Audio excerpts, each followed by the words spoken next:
Justice for அப்படின்ற ஒரு hashtag ஒரு ஒன்ஸ் அப்பான் அ டைம் அப்படின்னு தான் சொல்லணும். அவ்வளோ ஒரு வேல்யூ இருந்தது.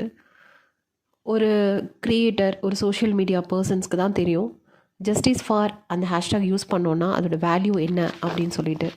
பட் இப்போது அது ஒரு சாதாரண ஹேஷ்டேக் அப்படி தான் சொல்லணும்.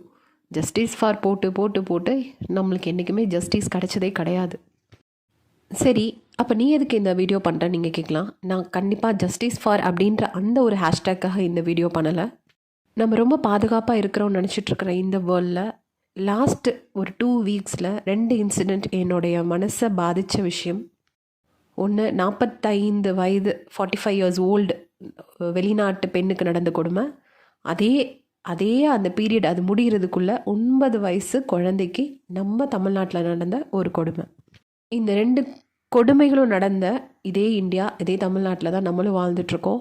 நம்ம குழந்தைங்கள ரொம்ப பாதுகாப்பாக பார்த்துக்கணும். எனக்கு எப்படின்னு சொல்ல தெரியல. ஏன்னா நிறையா அட்வைஸ், நிறையா விஷயங்கள் நம்ம பண்ணுறோம். அது மீறியும் இது நடக்குது.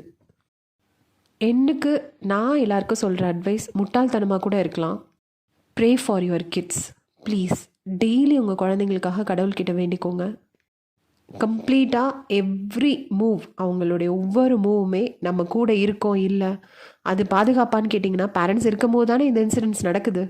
நம்ம குழந்தைங்களுக்கு நம்மளும் சரி, நம்ம கூட இருக்கிறவங்களும் சரி, இந்த உலகமும் சரி, எதுவுமே பாதுகாப்பு கிடையாது. பாதுகாப்பு கொடுக்கவும் முடியாது. யாரால் கொடுக்க முடியும்னா கடவுளால் மட்டும்தான் கொடுக்க முடியும். நான் இதை 100% நம்புகிறேன். ஸோ என்ன மாதிரி நம்பிக்கை இருக்கிற பேரண்ட்ஸ் தயவு செஞ்சு please pray for your kids daily. அவங்களோட ஃபுல் அண்ட் ஃபுல்க்கும் நீங்கள் எதுக்காக நீங்கள் ப்ரேயர் பண்ணுறீங்களோ இல்லையோ, நான் வந்து கிறிஸ்டியன், ஹிந்து, முஸ்லீம் அந்த மாதிரிலாம் பேசலை. Pray for your kids.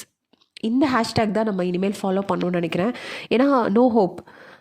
சட்டம்னாலேயோ இல்லை வந்து போலீஸ்னாலேயோ யார்கிட்டேயுமே நம்ம எதுவுமே நம்ம எக்ஸ்பெக்ட் பண்ண முடியாது.